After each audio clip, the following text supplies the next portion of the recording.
And turning to a hospital further north, it's been 15 years since Englewood Hospital pioneered bloodless medicine and surgery, a technique proven to reduce infections and save lives. Now the Department of Defense wants its military doctors to learn it, so the DoD has turned to Englewood for training. NJN News health and medical correspondent Sarah Lee Kessler has that story. Say money. Money. Englewood Hospital and Medical Center is celebrating a major achievement.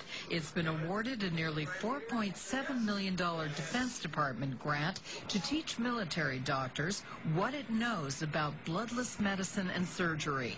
The hospital is an internationally recognized leader in the field. To date, it's treated more than 50,000 patients. Congressman Steve Rothman, who's a big supporter of the hospital, he was born here, says he lobbied for the grant after learning about the program. A light bulb went off in my head, and I said, wow, this is something that our military could use to save the lives of our men and women on the battlefield. We'll use a cell saver now. Englewood developed its bloodless approach 15 years ago to serve a Jehovah's Witness community that would not accept blood. It's been used for everything from gastric procedures to cardiac bypass surgery. Proponents say going bloodless promotes healing, reduces infection, and saves lives. It reduces exposure of patients to bank blood, which is associated with negative outcomes.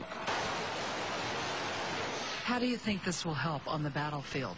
Tremendously, because there are always complications associated with transfusion. We're going to save lives. Military experts also believe the blood management program will be a tremendous asset when natural disasters strike, like the one in Haiti, because that's a time when medical supplies, including blood, are hard to come by.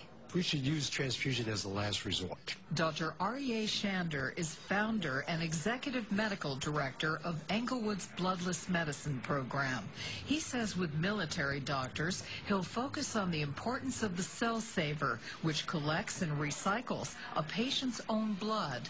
Here's an opportunity with a cell saver to collect the patient's own blood that's shed from surgery, wash it, and then return it as fresh, autologous, meaning your own blood, back to your circulation.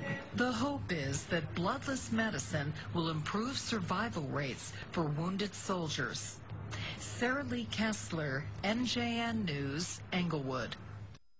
Innovation often comes where we least expect it. We said, why are they doing okay without blood? 14 years ago, a group of Jehovah's Witnesses asked Englewood Hospital to develop a system where they could have surgery without blood transfusions, which is forbidden in their religion. We saw a year after practicing this way that the witness patients were getting complex surgery and medical care without using blood. The hospital created the Institute for Patient Blood Management after research began showing that performing surgeries without blood transfusions, known as bloodless surgery, eliminated many complications. Instead, patients just have to have a strong blood count. Bloodless medicine utilizes technologies such as oxygen therapy and blood recycling that can help minimize blood loss and also enhance the blood supply. On Friday, the hospital's institute got a boost with $4.69 million in federal funding to train military and civilian physicians in bloodless medicine and surgery.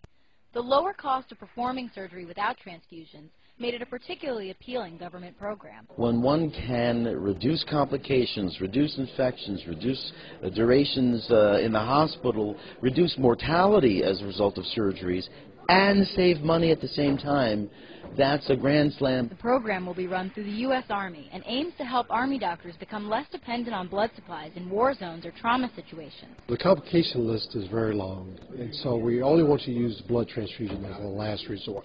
As the Institute uses bloodless medicine for more varied surgeries, the hope is that it will soon become the standard method. Bloodless medicine and surgery can be applied across the board to transplantation, to trauma, to anything else. Now with a larger platform to spread the new methods across the globe. In Englewood, Allie Rosen for your New Jersey News Now on New York One.